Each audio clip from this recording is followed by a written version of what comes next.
Tertulia de fondos. Vamos a analizar cómo se está comportando el mercado y vamos a poner el foco en emergentes. Carlos Arenas, selector de fondos e integrante del equipo de gestión de activos de Renta 4 Banco. Bienvenido. Muchas gracias, muy buenos días. Álvaro Antón Luna, Country Head and Head of Distribution Iberia de Aberdeen Standard Investment. Álvaro, buenos días. Buenos días de lunes, ¿cómo estáis? Ahí vamos, empezando la semana. Fernando Fernández Bravo, responsable de ventas institucionales para España de Invesco. Bienvenido, Fernando. Pues nada, muchas gracias por contar con nosotros. Buenos días. Bueno, nos interesa mucho, sobre todo al inversor, qué está sucediendo en mercados emergentes. En este inicio de 2021 se ponía el foco en su recuperación a finales del año pasado, de 2020, hace apenas unos meses, y ahora se está a la expectativa de ver si se cumple esa recuperación y ese potencial que pueden tener esos mercados emergentes. ¿Cómo estáis viendo el inicio del año? Si quieres empezar tú, Carlos, por cómo veis esos mercados emergentes ahora mismo en carteras. Sí, fenomenal. Bueno, en primer lugar, creo que es importante distinguir la región emergente, que es muy amplia.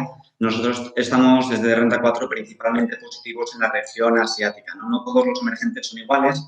Seguro que hay oportunidades en otros países emergentes que no están en la región asiática, pero viendo los fundamentales, donde más positivos estamos es en esa región.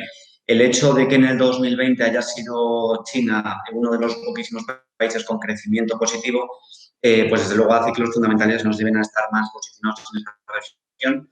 Y de cara a las previsiones del Fondo Monetario Internacional o de la OCDE, pues también los crecimientos previstos para 2021 en la región asiática son de los más grandes del mundo. Con lo cual, viendo esos fundamentales, pues pensamos que esa región asiática tiene grandísimas oportunidades que ya estamos viendo en este comienzo de año.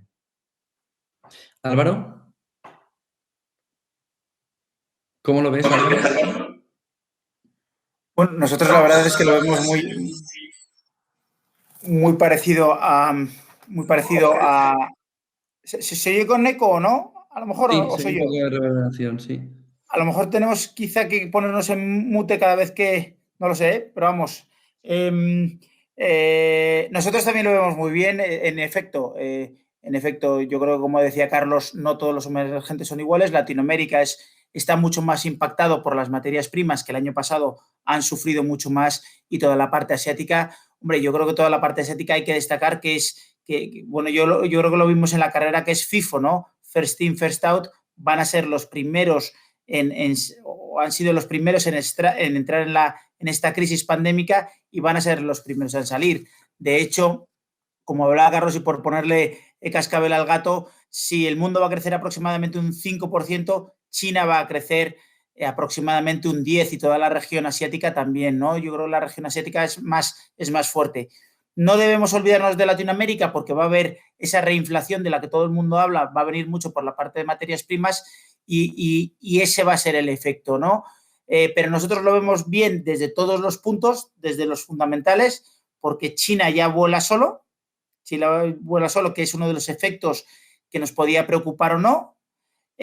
La política monetaria y fiscal va a ser muy fuerte, la liquidez en el mercado también lo es, y luego hay un efecto que los inversores en general están muy underweight o muy infraponderados a toda la zona de mercados emergentes. Ahora, si queréis, damos algún dato después, pero no tiene mucho sentido esa infraponderación al mercado que actualmente supone el 50% más o menos del PIB mundial. Fernando. Bueno, yo creo que mis compañeros ya han adelantado gran parte, ¿no? Yo sí me centraría, pues como también ha comentado Carlos, la parte de Asia. Si vemos pues las rentabilidades que llevamos en los índices emergentes en lo que llevamos de año, pues principalmente Asia es quien está liderando. Con lo cual, pues bueno, pues también nos centraríamos en la parte de Asia. Asia nos gusta mucho.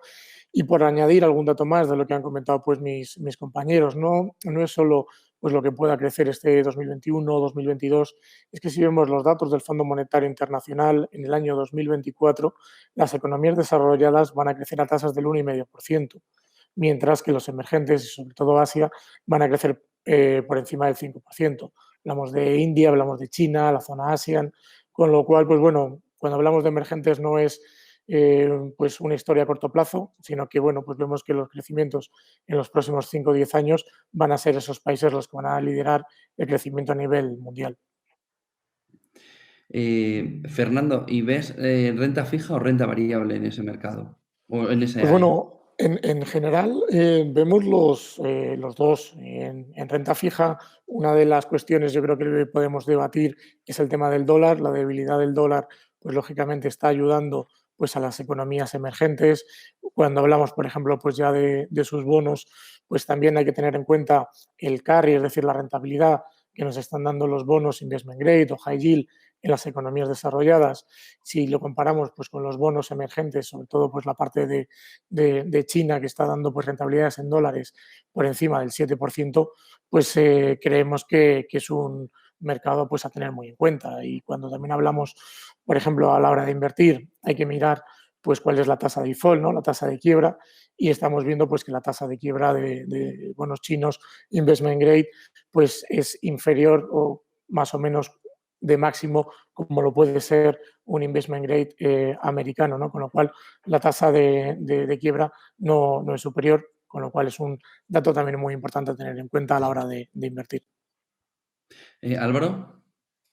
Sí, nosotros lo vemos muy positivo por los dos lados. Va a depender más del tipo de inversor. Si eres más moderado, más agresivo, más largoplacista, menos. Pero evidentemente invertir en renta fija de mercados emergentes te está dando entre 200 y casi 500 puntos básicos, dependiendo de lo que elijas. 200 en hard currency gobierno, hard currency corporativo, tienes 200 puntos básicos de spread o de diferencia con respecto a deuda de mercados desarrollados.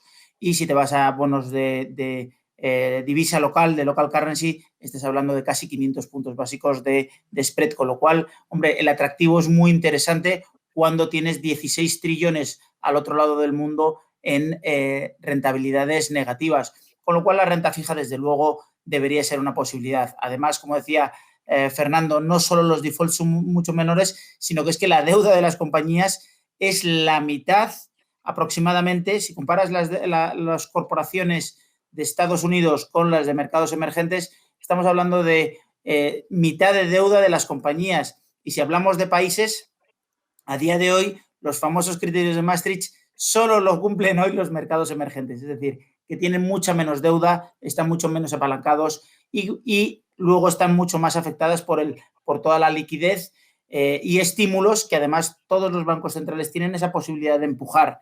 Con lo cual, la inversión en mercados emergentes es muy potente a día de hoy. Pero hablamos de movimientos, hablamos de tendencias, hablamos de infraestructura. Aproximadamente se van a invertir 1,5 trillones anuales en los próximos años en infraestructura.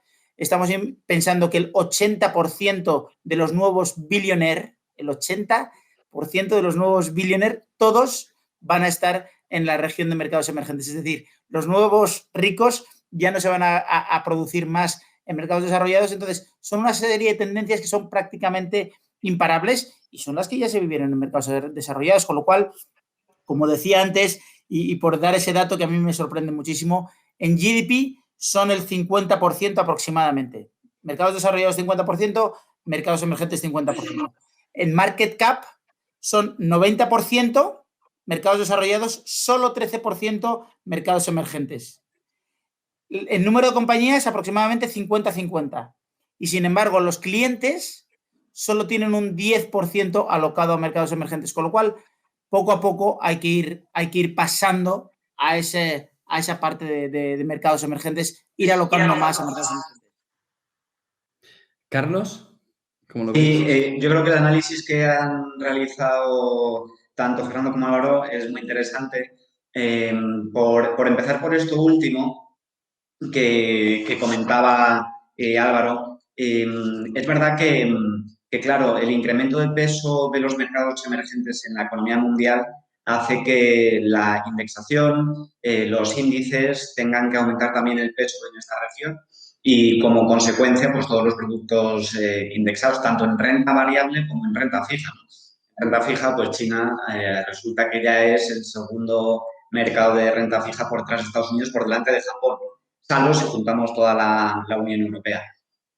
Las oportunidades se ven tanto en la parte de renta fija como en la de renta variable. Quizá la parte de renta variable, que es la que nos hemos tocado ahora, sí vemos tendencias estructurales que también ha mencionado Fernando y Álvaro, de largo plazo, no son cosas que están aquí, oye, pues este comienzo de año está resultando muy bueno.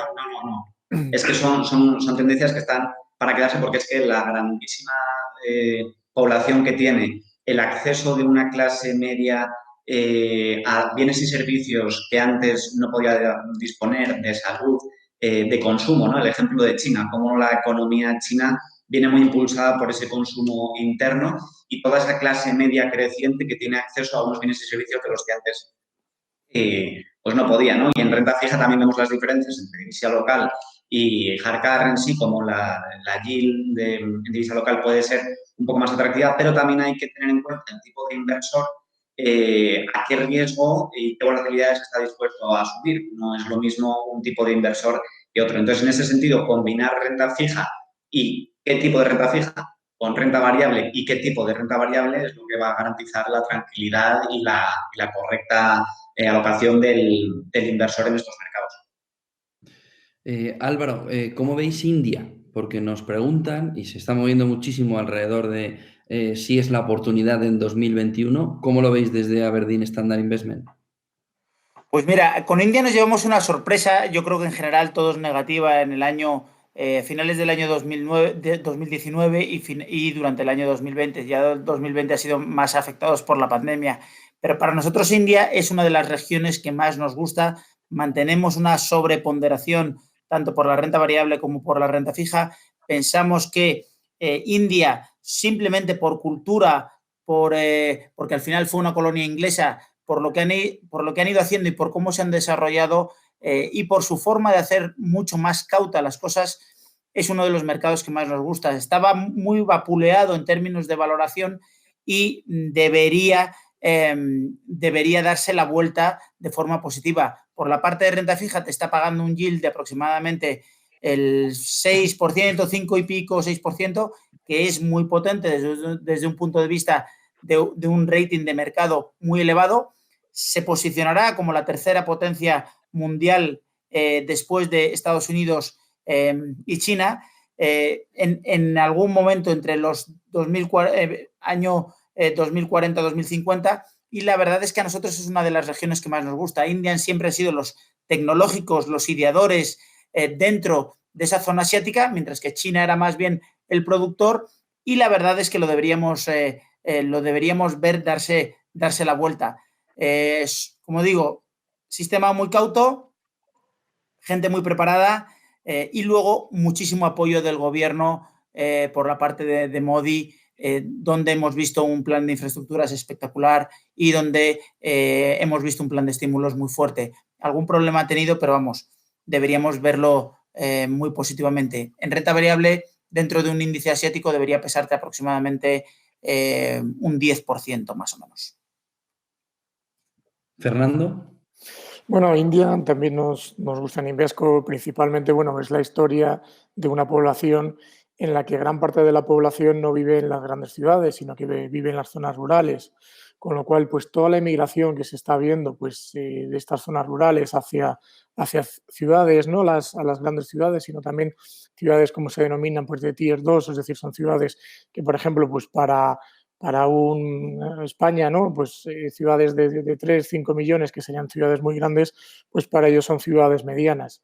Entonces, en este tipo de ciudades estaba creciendo mucho, y aquí volvemos a algo que también ha comentado Carlos, es decir, todo el tema de consumo, ¿no? Con lo cual estamos hablando pues de una población pues de 1,3 billones que está teniendo acceso a un consumo, a una modernización, con lo cual pues son temáticas que son prácticamente imparables, ¿no? Y aquí pues una anécdota que nos cuenta pues nuestro gestor del fondo de Invesco India, lo que nos cuenta es que la persona que migra pues de ese campo, de esa zona rural, pues a la ciudad, lo primero que tiene que tener es un móvil para conseguir trabajo, luego va a recibir su nómina en el móvil, le va a enviar el dinero a su familia a través del móvil, y finalmente, bueno, pues su familia en la zona rural acaba comprando también con el móvil, ¿no? Es decir, que la banca digital está creciendo una barbaridad, tiene una penetración totalmente pues, tremenda, con lo cual pues esos cambios en las pautas del consumidor también están creciendo pues, en la zona asiática, con lo cual bueno, pues es un aspecto a tener muy en cuenta a la hora de invertir. Carlos, ¿cómo lo veis desde Renta 4? Bueno, las predicciones del Fondo Monetario Internacional, las últimas que ha realizado en enero, dan mayor crecimiento esperado para 2021 a la India que a China incluso, ¿no? O sea que efectivamente es un país muy a tener en cuenta. Una población tan enorme, pues claro, decía Fernando que 1,3 billones, ¿no? Pues eso es mucha gente, decía Hayek, que podemos ser pocos y pobres o muchos y ricos, ¿no? Tanta gente es mucha gente pensando, mucha gente creando, mucha gente ideando planes de negocio, ideas de inversión. Y la India, si bien ha sido uno de los países más afectados por el COVID, también es uno de los países que más rápido está vacunando en esta primera etapa del año 2021, ¿no? Entonces, es difícil hacer predicciones sobre una ciencia económica en el que el actor principal es el ser humano y el futuro no es un porvenir, no está ahí, es un por hacer, depende de cada uno que se ponga manos a la obra, ¿no? Pero sí, desde luego, el hecho de que haya tanta gente con esa capacidad creativa hace que las perspectivas para la región asiática y también más en concreto ahora que estamos hablando de la India sean muy positivas. Dicho esto, tampoco conocemos a fondo cómo va a resultar la vacunación y entonces, pues, si bien ha empezado muy bien y las previsiones son muy positivas, siempre hay que tener unos criterios de prudencia y moderación. Muchas gracias a los tres. Carlos Arenas, selector de fondos, integrante del equipo de gestión de activos de Renta 4 Banco. Gracias por acompañarnos, Carlos. Muchas gracias a vosotros. Fernando Fernández Bravo, responsable de ventas institucionales para España de Invesco. Gracias por acompañarnos en este inicio de semana. Bueno, pues muchas gracias y buena semana. Y Álvaro Antón Luna, Country Head and Head of Distribution Iberia de Aberdeen Standard Investment. Gracias, Álvaro. Muchísimas gracias. Buen día, buena semana para los tres, buen negocio. Buen negocio. Igualmente, hasta luego.